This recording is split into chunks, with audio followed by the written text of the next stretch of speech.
خود بخود انسان کے اندر ایک طبیعت میں ایسی چیز ہوتی ہے کہ میں اپنے آپ کو گناہوں سے بچاؤں، اپنے آپ کو غلط باتوں سے دور رکھوں، غلط چیزوں سے دور رکھوں، یہ سب اللہ کی طرف سے ہوتا ہے۔ تو رمضان شریف کے مہینے کے ساتھ یہ ساری نسبتیں شامل ہیں۔ پورے رمضان کے روزے، پورے رمضان شریف میں کلام پاک پڑھنا، یاد رکھو حدیث میں آتا ہے کہ اللہ تبارک و تعالیٰ جتنی کتابیں اتاری اللہ تعالیٰ نے وہ ساری کی ساری رمضان شریف میں اتاری، ساری کی ساری کتابیں، تورات، انجیل، زبور، کلام پاک۔ تورات اور انجیل زبور کے بارے میں آتا ہے تو پوری ایک کتاب ایک ہی مرتبہ آ گئی، لیکن کلام اللہ شریف کو اللہ تعالیٰ نے ایک ساتھ نازل نہیں کیا، ایک ساتھ تو آسمانی دنیا پر اتارا اللہ نے، اور وقتاً فوقتاً اللہ نے اس کو بھیجا، اور 23 سالہ مدت میں یہ کلام پاک مکمل ہوا۔ اللہ تبارک و تعالیٰ پورا کلام پاک ایک ساتھ اتار سکتا تھا، یہی فرمائش مشرکین مکہ نے کی تھی اللہ تعالیٰ کے نبی صلی اللہ علیہ وسلم سے، وقال الذین کفروا لولا نزل هذا القرآن جملۃ واحدہ، کافروں نے کہا ہے کلام پاک ایک دم سارے ایک ساتھ کیوں نہیں آیا، یا آہستہ آہستہ کیوں آ رہا؟ تو بزرگوں دوستوں، اللہ کے سامنے مصیبت، اس لیے کہ نبی اکرم صلی اللہ علیہ وسلم سب نبیوں کے نبی، نبیوں کے سردار، آپ جو آئے ہیں دنیا میں، آپ کے بعد کسی کا سکہ نہیں چلے گا، آپ ہی کا دین چلے گا، تو آپ کا دین وہ قیامت تک باقی رہنا ہے۔ اس لیے اس کے اندر جہاں مسئلے جو ضرورت ہوتی رہی، اللہ تبارک و تعالیٰ اس کو اتارتا رہا۔ شراب کے بارے میں کلام پاک میں آتا ہے اللہ نے 3 مرتبہ حکم نازل کیا، اللہ ایک ساتھ بھی نازل کر سکتا تھا۔ مسلمانوں نے پوچھا آپ علیہ السلام سے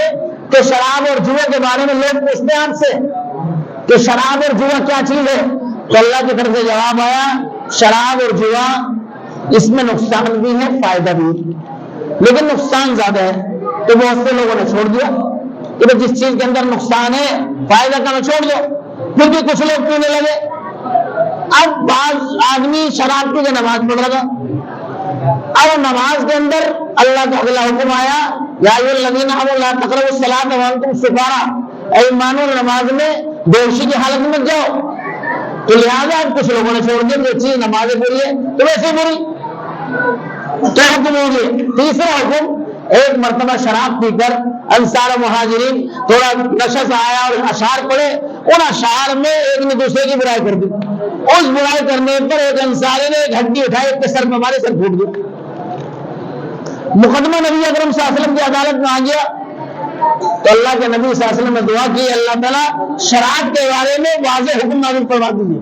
تو تیسرا حکم آیا اللہ کا، شراب اور جوا دونوں کے دونوں بری چیزیں چھوڑ دو۔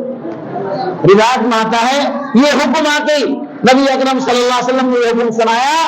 تو مدینہ طیبہ کے اندر بہت سارے شراب کا کاروبار، بہت سارے لوگ کام کرتے، سب نے شراب نالیوں میں ڈال دی۔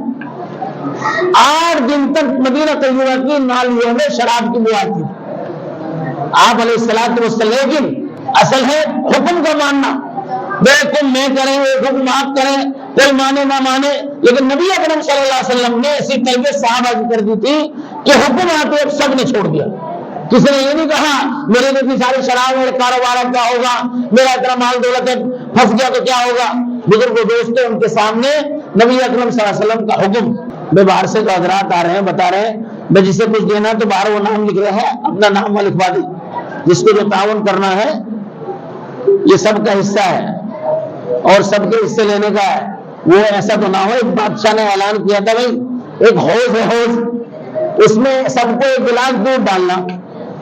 تو کسی نے سوچا اگر میں ایک گلاس پانی ڈال دوں تو پھر کیا ہوگا، دوسرے نے سوچا، تیسرے بادشاہ نے صبح کو دیکھا تو حوض جو ہے دودھ کے بجائے پانی سے بھری ہوئی، تو اس لیے ایسا نہ ہو جس کا جیسا موقع ہو نام لکھوا دے۔ تو اللہ تبارک و تعالیٰ نے رمضان شریف کے ساتھ کلام پاک جو کہ ایک ساتھ لازم والجوم ہے، جڑی ہوئی نسبت ہے۔ کلام پاک بھی رمضان شریف میں شروع ہوا، وہ مکمل ہوا 23 سالہ مدت میں آپ علیہ السلام۔ اور سب سے بڑی بات ہے آدمی اتنی ساری کتابیں پڑھتا ہے، اردو کی، عربی کی، انگلش کی، ہندی کی، یہ کلام پاک کا معجزہ ہے کہ آدمی اتنا موٹا کلام پاک 30 پاروں مشتمل الحمدللہ یاد کرنا چاہتا ہے، یاد کر لیتا اور وہ محفوظ بھی رہتا۔ اور اس کلام پاک کے پڑھنے پر اللہ کی طرف سے کتنی خوشخبری ہے،